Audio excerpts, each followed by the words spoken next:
गांव में मोमोज वाली।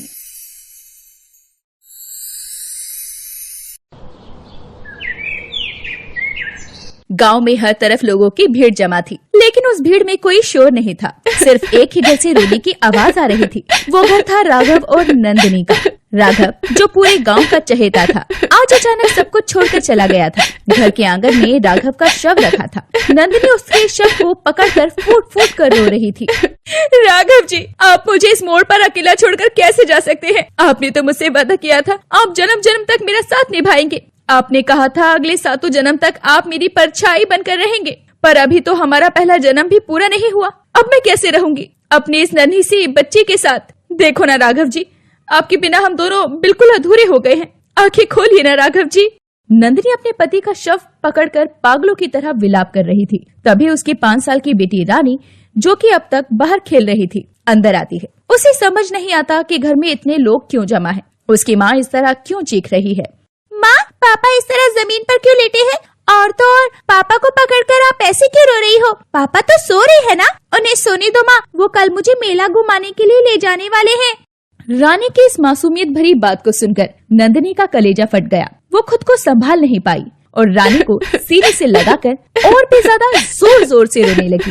तभी उसकी पड़ोसन सुमित्रा, जो नंदिनी को अपनी छोटी बहन मानती थी और हमेशा उसका साथ देती थी, आगे बढ़ी और नंदिनी के कंधे पर हाथ रखकर बोली, देख नंदिनी, खुद को संभाल। इस तरह रोने बिलखने से अब कोई फायदा नहीं होने वाला। राघव चला गया और ये एक कड़वा सच है, जिसे तुझे आज नहीं तो कल मानना ही पड़ेगा। देख, अभी भले ही तेरा पति तेरे साथ नहीं है, पर तेरे सामने तेरी 5 साल की बेटी खड़ी है। इसकी जिम्मेदारी अब पूरी तरह से तेरे कंधों पर है। अब तुझे ही इसके माँ और बाप दोनों का रोल अदा करना पड़ेगा। लेकिन सुमित्रा बहन, तुम्हें तो सब पता है ना, मैं तो आज तक कभी अपने घर की बाहर चौखट को भी नहीं लांघी हूँ। राघव जी ने मुझे हमेशा एक गुड़िया की तरह पाल कर रखा है। घर का छोटा सा सामान लाना हो या कोई बड़ा फैसला लेना हो, हमेशा उन्होंने ही सब संभाला और किया। मुझे तो ये भी नहीं पता कि बाहर की दुनिया कैसी है और कैसे जिया जाता है। राघव जी के जाने के बाद मेरी पूरी दुनिया ही उजड़ गई है। समझ नहीं आ रहा एक छोटी सी बच्ची का पालन पोषण कैसे करूं मैं। नंदिनी की आंखों से आंसू रुकने का नाम नहीं ले रहे थे। उसे अपना भविष्य बिल्कुल अंधकार में नजर आ रहा था। वो राघव के साथ बिताए पुराने दिनों को याद करने लगी। सुमित्रा बहन, जब राघव जी ने मुझसे शादी की थी तो वो मेरे लिए अपने पूरे परिवार से लड़ गए थे। उनके घर वाले इस शादी के खिलाफ थे, इसलिए वो सब कुछ छोड़कर इस गांव में आए थे ताकि हम नई जिंदगी शुरू कर सके। यहाँ आने के बाद उन्होंने मेहनत और मजदूरी की, मुझे हर खुशी दी, लेकिन अंत में उन्होंने भी मेरा साथ छोड़ दिया। अब मैं किसके सहारे जीऊंगी? नंदिनी बहन, मैं तेरी तकलीफ समझ सकती हूँ, लेकिन देख, समय निकलता जा रहा है। गांव के लोग बाहर खड़े हैं। अब राघव को अंतिम विदाई देने का समय आ गया है। तुझे अपनी बेटी की खातिर मजबूत तो बनना ही पड़ेगा। सुमित्रा की बात सुनकर नंदिनी अपनी आंखों के आंसू पोंछती है। थोड़ी देर बाद वो अपने पति राघव को अंतिम विदाई देती है। ऐसे ही कुछ घंटे बाद जब वो खुद को संभाल लेती है तो उसे एहसास होता है कि रोने धोने से घर का चूल्हा नहीं जलने वाला है। वो अपनी बेटी रानी की तरफ देखती है। सुमित्रा बहन, तुम बिल्कुल ठीक कह रही हो। अगर मैं भी इसी तरह हार मानकर कोने में बैठ जाऊंगी तो मेरे इस मासूम बच्चे का क्या होगा? राघव जी ने मुझे हमेशा पलकों पर बैठा कर रखा, मुझे कभी धूप भी नहीं लगने दी, लेकिन अब वही धूप मुझे झेलनी पड़ेगी। मुझे याद है वो शहर में मोमोज बनाने का सारा सामान लाते थे और मुझे सिखाते थे कि चटनी कैसे तीखी और जायकेदार बनाई जाती है। मैं कल से ही अपने घर के बाहर एक छोटी सी मेज लगाऊंगी और मोमोज बेचना शुरू करूंगी। चाहे गांव वाले मुझे कुछ भी कहें, मुझे फर्क नहीं पड़ता। देख नंदिनी, तूने ये बहुत हिम्मत वाली बात कही है। मुझे तो यही उम्मीद थी।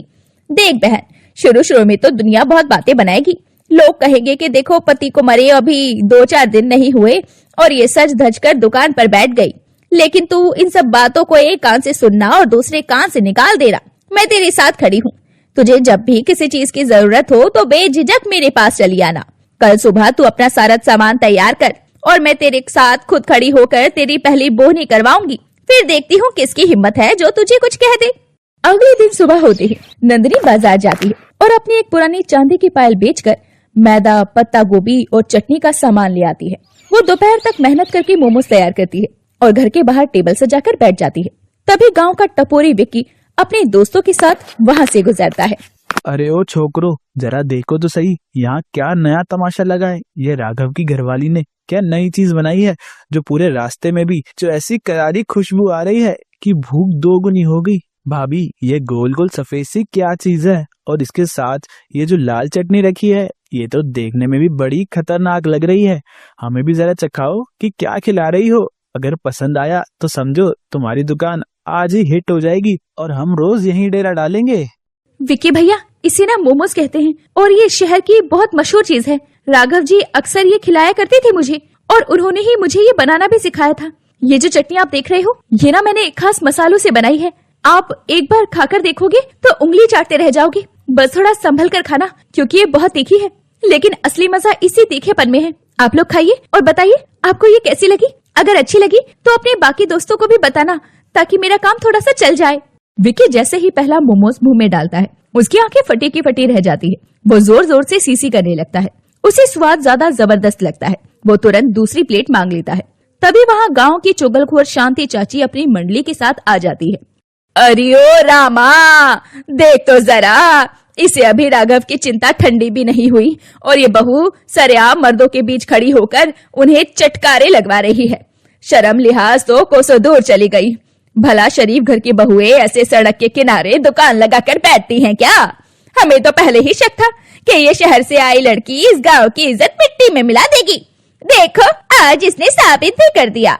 शांति चाची, मैंने आपका क्या बिगाड़ा है जो आप इस तरह सरेआम मेरी बेइज्जती कर रहे हो? जब मेरे घर में खाने के लाले पड़े थे और मेरी बेटी भूख से बिलक रही थी, तब आप में से कोई भी एक वक्त की रोटी देने नहीं आया था मुझे। और अब जब मैं मेहनत करके अपना पेट पाल रही हूँ, तो आपको क्या तकलीफ है? मैं कोई गलत काम नहीं कर रही, बस अपनी मेहनत की कमाई खा रही हूँ, ताकि मेरी बेटी को किसी के आगे हाथ न फैलाना पड़े।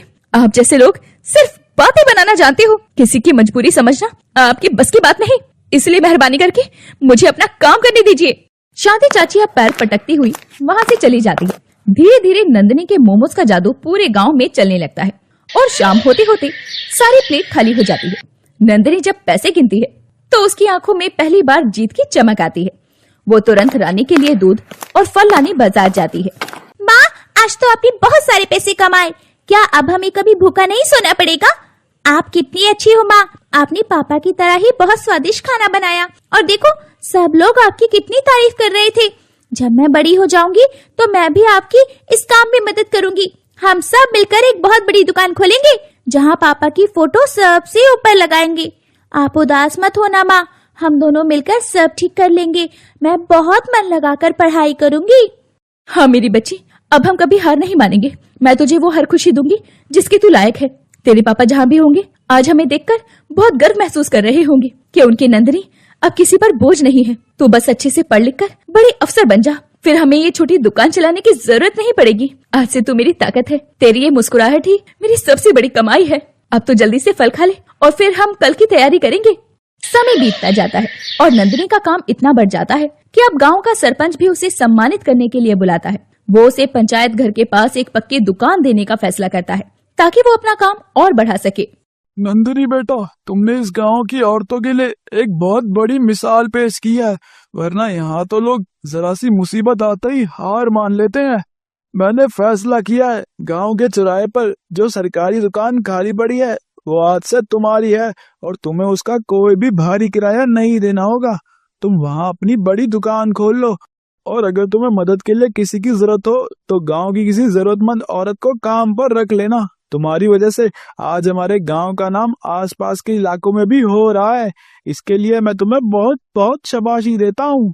सरपंच जी, आपने मुझ जैसी बेसहारा औरत पर जो भरोसा जताया है, उसके लिए मैं आपकी सदा आभारी रहूंगी। मैं अपनी दुकान में गांव की 2 और विधवा औरतों को काम पर रखूंगी, ताकि उनका घर भी सम्मान के साथ चल सके, उन्हें किसी का ताना न सुनना पड़े।